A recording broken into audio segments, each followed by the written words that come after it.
T'es obligé de croire à ce que tu dis, sinon tu fais pas le boulot, tu sais pas le faire. Tout d'un coup, c'est d'une justesse absolue et à la fois, c'est pas non plus la vie. C'est juste au-dessus. Je vais brûler un peu l'image de Stanislavski, notre maître à tous, mais je suis assez peu convaincu de l'histoire de la mémoire affective, enfin du fait qu'il faille aller chercher dans sa propre mémoire les émotions, les sensations qui vont aider à servir un personnage. Parce que je pense que nos petites vies bien calmes, à moins d'avoir été confronté à des choses monstrueuses, ce qui peut arriver.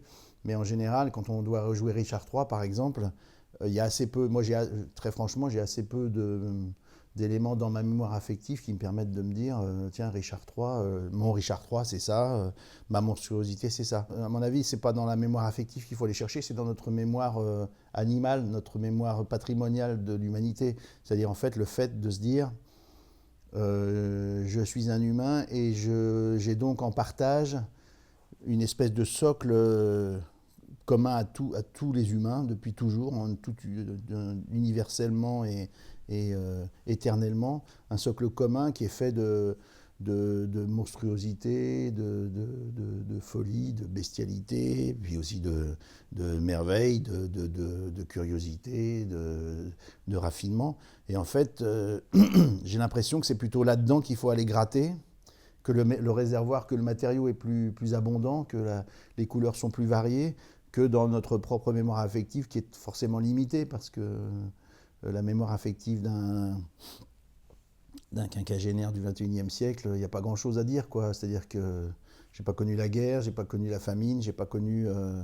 voilà, j'ai connu des chagrins, des douleurs, mais voilà, quand il faut aller chercher un Richard III, ou n'importe qui d'ailleurs, ou un Vania même, et ben, il faut peut-être aller chercher ailleurs que dans sa propre histoire, plutôt dans l'histoire qu'on a en commun avec le reste de l'humanité.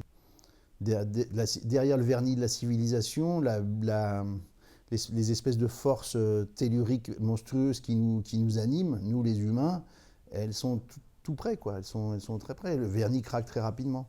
Et du coup, c'est en ayant cette conscience-là que je pense qu'on peut, qu'on peut proposer des personnages qui sont dans ce degré de monstruosité. Moi, mon personnage des Sentinelles, qui a fait des trucs terribles, eh ben, j'ai essayé de chercher, de me relier à l'histoire, de me relier à ces gens qui finalement sont des gens comme toi et moi, mais qui peuvent basculer dans la monstruosité ou dans la bestialité. Voilà, les exemples sont nombreux. Il y a Oradour-sur-Glane, il y a Sabra et Shatila, il y a Srebrenica, il y a le Rwanda. Voilà, tous ces trucs abominables ont été faits par des gens parfaitement normaux qui aimaient leurs enfants, qui étaient bien vus de leurs voisins et qui achetaient leurs baguettes ou voilà, qui avaient une vie tout à fait normale. Donc il faut avoir conscience de ça je pense que c'est en s'appuyant là-dessus qu'on peut travailler les grands monstres du théâtre. Hein, voilà. Un acteur, c'est une éponge, il faut qu'il s'imprègne de tout ce qu'il voit, de tout ce qu'il entend, de tout ce qu'il ressent. Il faut qu'il élargisse sa palette sans arrêt. Et pour élargir sa palette, c'est rencontrer les gens, c'est observer les gens, c'est noter une démarche, noter une rythmique de paroles, noter des colères, des irritations, voir comment les gens fonctionnent, essayer de comprendre. Alors je dis pas, voilà, il faut pas. L'idée c'est pas de se mettre systématiquement à la place de tout le monde, c'est juste percevoir qu'il y a une quantité de couleurs incroyable et qu'on peut s'en inspirer, et qu'il faut qu'elle nous laisse des traces sensorielles. C'est peut-être là la mémoire affective dont parle Stanislavski, à laquelle je pourrais me raccrocher, c'est se dire tiens, bah, j'ai croisé une personne une fois dans un bar ou un truc comme ça, elle était comme ça, elle avait ses indignations, machin, ça m'a laissé une trace et je peux m'en servir pour, pour travailler ensuite sur un moment, quoi, non pas sur une intention, parce que je suis pas tout à fait certain de cette notion d'intention. Je me dis, quand on échange dans la vie, on n'a pas une intention quand on discute avec quelqu'un. Enfin, c'est très rare qu'on ait pour seul objectif de convaincre quelqu'un, donc d'avoir l'intention de l'amener à... Il y a derrière cette notion d'intention, il y a pour moi une notion de négociation qui est un peu suspecte. J'ai plutôt envie de parler d'humeur. Moi, j'aime bien parler d'humeur pour le comédien. C'est voilà, donc quelle est l'humeur qui m'anime? L'objectif, il va pas forcément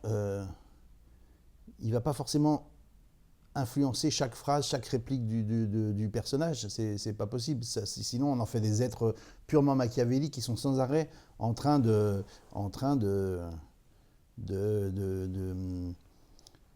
louvoyer pour avoir leur objectif. Non, c'est plutôt des humeurs. Je rentre avec l'intention de convaincre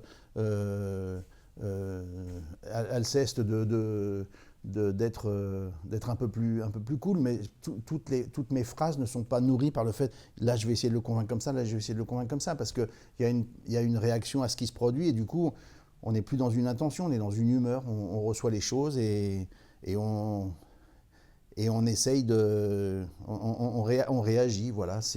J'aime bien parler d'humeur et de couleur quand je parle à des acteurs. J'aime bien utiliser le mot de santé, voilà. J'aime bien qu'il y ait de la santé dans la projection du texte, qu'on ne donne pas des doubles sens aux mots. C'est-à-dire, je pense que le mot, il se suffit à lui-même, c'est pas la peine de mettre forcément une intention derrière, puisque, à mon avis, c'est du surlignage, c'est du pléonasme. Balançons le texte, et puis c'est dans une humeur, dans une couleur, et l'intention, elle est au-delà, elle est dans l'objectif, dans le super objectif de la scène. Sur un moment, je développe un truc, je me dis tiens, ouais, là c'est juste, et puis on l'amplifie. Il y a une espèce on regarde. L'idée c'est voilà, j'ai quelque chose, je sens que c'est quelque chose qui est intéressant, qui est une humeur intéressante, qui est une rythmique intéressante, parce que pour moi le jeu c'est vraiment du rythme. Donc je vais essayer de le développer. Et je le développe, j'essaie de voir jusqu'où je peux aller. Et quand on est dans la comédie, on peut aller très loin, parce qu'on n'est pas tenu au réalisme. D'ailleurs, on n'est jamais tenu au réalisme au théâtre, heureusement.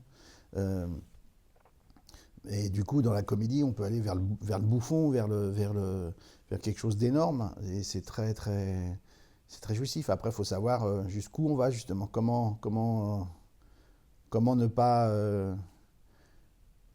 desservir ce qu'on travaille, comment ne pas desservir le personnage.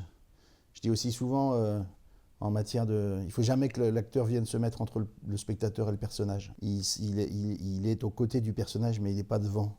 Il n'est pas entre le public et le personnage. L'acteur qui fait de la comédie, qui dit au public, qui montre au public, regardez comme je suis drôle, regardez comme il est con mon personnage. Ça marche jamais. On n'est jamais plus intelligent que son personnage. Et si notre personnage est un vrai crétin, eh ben, il faut qu'on arrive à trouver dans notre soubassement de patrimoine humain suffisamment de crétinerie pour le servir. Et c'est un vrai travail de comédie de jouer un personnage lourdeau, empâté, qui réfléchit pas vite, qui comprend pas, voilà, et ça demande de le servir sans l'abîmer, quoi. C'est vraiment très important pour l'acteur de pas dire, vous avez vu comme il est con mon personnage, on se marre bien avec lui, hein. Ça peut pas être ça. Ça peut pas être ça. Il faut pas se mettre entre le personnage et le spectateur. On n'a pas le droit. C'est une faute professionnelle grave. Un blâme, boum. Le fait d'avoir à comprendre les motivations, les moteurs, les leviers d'un personnage, bah, ça oblige à relativiser la prééminence de nos propres intentions, de nos propres sensations, de nos propres moteurs. On dit après tout, oui, on peut être comme ça, voilà.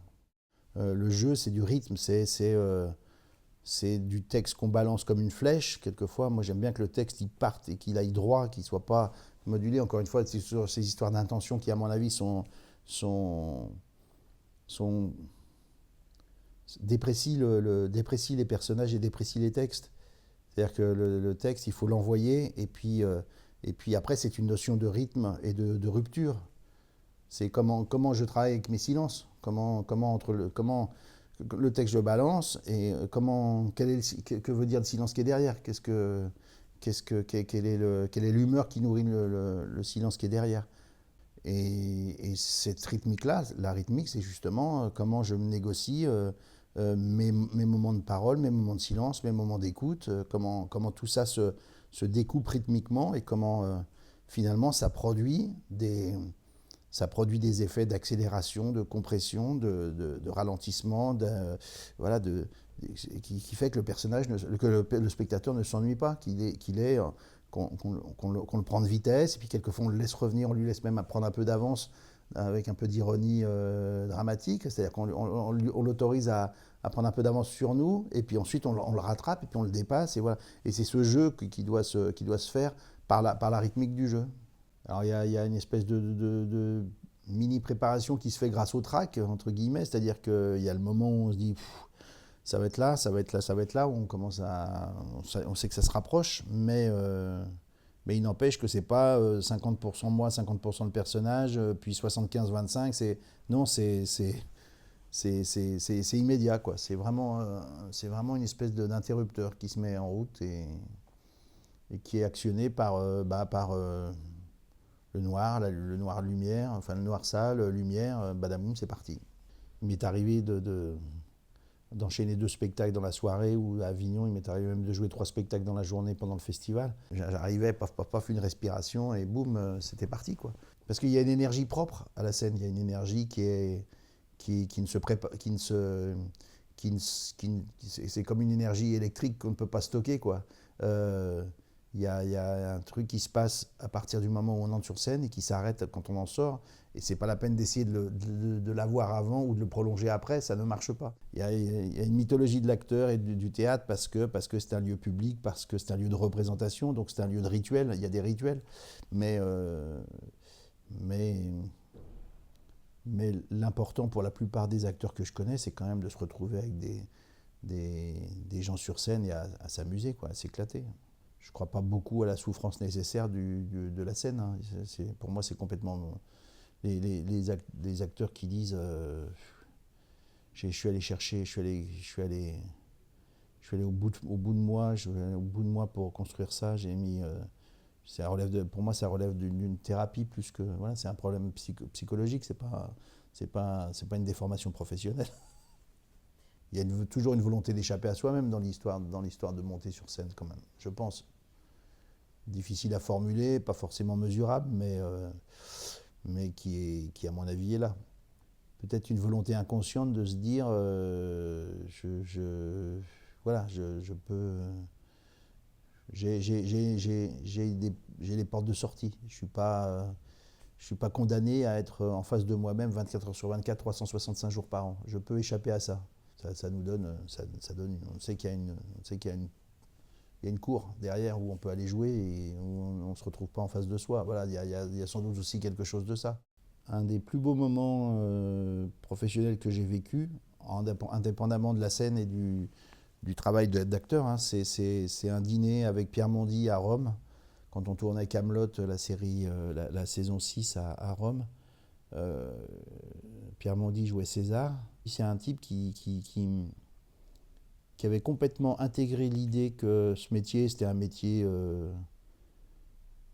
où il ne fallait pas chercher de la mythologie, c'était un métier pas d'artisan, mais c'était un métier de bricolage, quoi. Le métier d'acteur, on bricole avec ce qu'on a, et puis qu'il avait aussi parfaitement intégré que la notion de carrière, c'était quelque chose de très relatif.